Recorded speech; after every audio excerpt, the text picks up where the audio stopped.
What is going on? Welcome to the pod. So, carbs, they make you fat, right? If you want to lose fat and get healthier, you can't ever eat bread, pasta, potatoes, rice, or anything starchy like it ever again. That would be tragic, and fortunately, it is not the case. In this episode, we are going to be chatting about exactly how my clients enjoy carbs every single day and still lose fat. But first, why do so many folks think that carbs make them fat? There are a number of reasons. One is because of a misunderstanding about something called insulin, because there are tons of people in the health industry that talk about how evil insulin makes people fat because they believe that it is a storage hormone. However, insulin is not a storage hormone. It is a regulatory hormone that keeps our blood sugar in check. Insulin in and of itself does not make us fat. Another reason that people think that carbs are inherently fattening is because when they reduce their carb intake, they often lose weight. And there are a few things going on here. The most obvious one being that if you reduce your carb intake and do not compensate for those calories via protein or fat, that results in fat loss because your calories decreased, which makes complete sense. However, it's worth noting that you would achieve the exact same fat loss result if you reduced your calories from fat instead of carbs, meaning there is nothing magical going on in regards to cutting down on carbs necessarily, but rather a reduction in total calories results in fat loss no matter where they come from. Another reason that folks believe that carbs make them fat is because carbohydrates pull water into the body with them. Hence the word carbohydrate. Carbs play a role in the hydration of the body.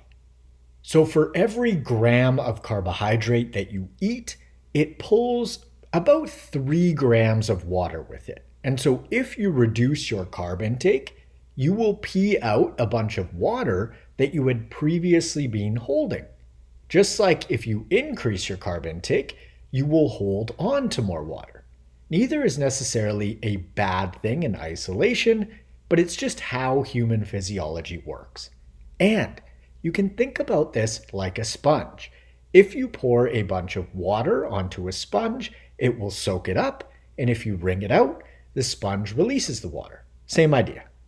So, when folks reduce their carb intake and they lose, say, 2, 3, 4, 5 pounds even of water in a matter of a few days, they often think that this is pure fat loss as opposed to the majority of it being water that the carbohydrate was holding on to in the body. This also works in reverse. And so if someone is on a low carb diet and then they go out for a treat meal, let's say, that has a whole bunch of carbs in it, then they step on the scale the next morning and they are up, say, 2 to 3 pounds, they often think that that was pure fat gain, which, unless you went absolutely mental on the calorie front, it's typically mostly water via that pulling mechanism that carbs have.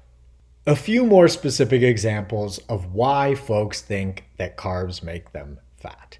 When folks cut bread out of their diet, they often hyper-focus on the bread itself versus what goes along with it. For example, how many times have you eaten dry-ass plain bread? Probably not that many. But how many times have you had bread with butter or peanut butter and jam, or dipped it in olive oil at a restaurant, or as a part of a super calorie-dense sandwich like a grilled cheese? Point being, when folks cut bread out of their diet, they're often not just reducing the calories from the bread itself, they're also reducing the calories from the butter, nut butter, olive oil, cheese, etc. The same logic often applies to something like pasta. No one eats dry, unsauced pasta. but a ton of folks eat pasta with super calorie dense sauces that have tons of oil, butter, cheese, etc. And so when they cut pasta out of their diet, they're also cutting all of those calorie dense sources of fat via the sauce, oil, butter, cheese, and the list goes on. Bread and pasta itself honestly does not contain that many calories. Like a typical slice of bread may have 20 to 25 grams of carbs in it, and maybe it's 100-ish calories. But when we add 3 tablespoons of peanut butter, that we often count as 1 tablespoon, by the way, all of a sudden, that slice of bread goes from 100 calories to 400. In this case, 3/4 of the calories actually came from the nut butter and not the bread itself. There are endless examples of things like this, but I think I drilled the point home. Now, I just want to be clear that when I say carbohydrates or carbs, I'm talking about single ingredient whole food sources like oats, potatoes, yams, rice, fruit, as well as some carbs with a few more ingredients like pasta and bread. What I am not talking about is super highly processed carbs like cereal, gummy candies, and other sugar-laden carb-containing foods. I'm also not talking about foods like pizza and donuts and muffins because all of these foods do contain a whole bunch of carbohydrates, but they are also loaded with fat. And so it wouldn't make sense to label something like a donut as just carbs because it is not just carbohydrate. It is fat too. Okay, so now that we've established some of the misconceptions and misunderstandings around carbohydrates, how do I include carbs like pasta, bread, potatoes, rice, fruit, etc. into my clients' nutrition programs and still have them lose fat? First and foremost, we are sure to keep our total calories in check because even if you are on a 0 carbohydrate diet, you can still gain fat if you are eating more calories than you are burning. So given that, you may be wondering, does that mean that you can gain fat on a ketogenic diet? Absolutely. There is nothing inherently special in regards to fat loss itself with a keto diet. Now, some folks do find that they feel super satiated with a ketogenic diet approach, and therefore it makes it easy for them to follow and therefore keep their calories in check. But a calorie deficit is still how fat loss works, even in a ketogenic diet context. A calorie deficit is how fat loss works on every single diet that results in fat loss.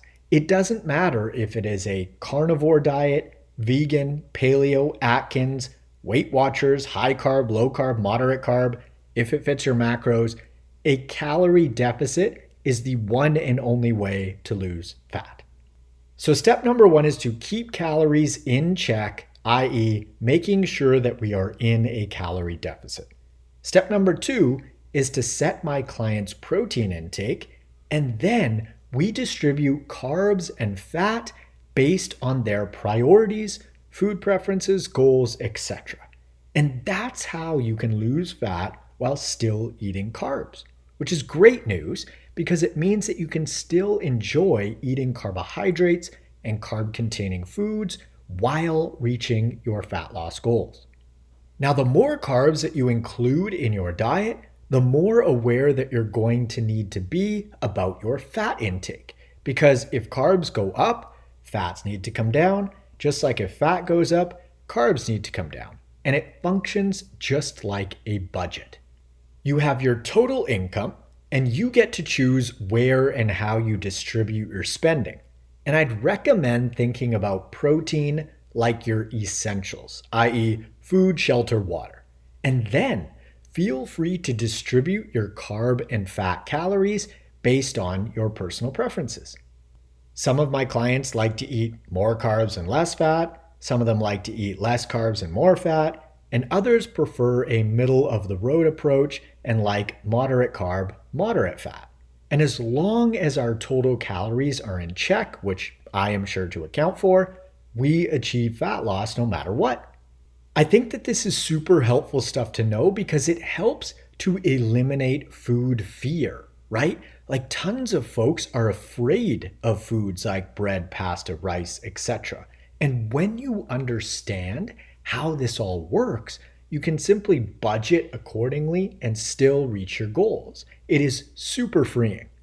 Also, unless you plan on never eating carbs again in your life, you probably want to know how to implement them into your diet in a sustainable way, right? Because how many times have we seen folks cut out all carbs, lose a bunch of weight, and then just pile it back on because they didn't account for the fact that a zero carb diet wasn't a sustainable long-term strategy for them? So again, this way you can still eat carbs while reaching your goals. Not in unlimited quantities, of course, because something's got to give. We can't have our cake and eat it too. But there is absolutely a balance to be had here. And the key question to ask yourself when you are implementing a fat loss approach is this sustainable for me? Can I see myself eating this way in a month from now? In 6 months from now, a year, 3 years, and so on?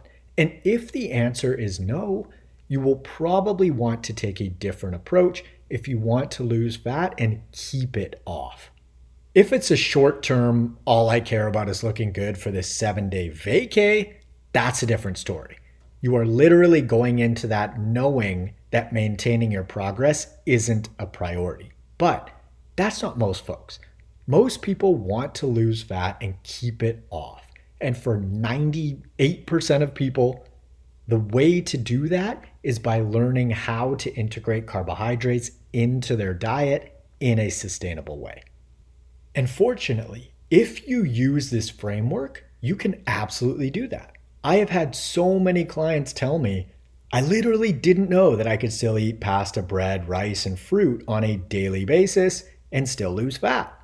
I've actually also had clients say that they didn't realize that they could eat things like cheese and still lose fat. So there are two ends of the spectrum in regards to this stuff, being that cheese is much more of a fat source than it is a carb source.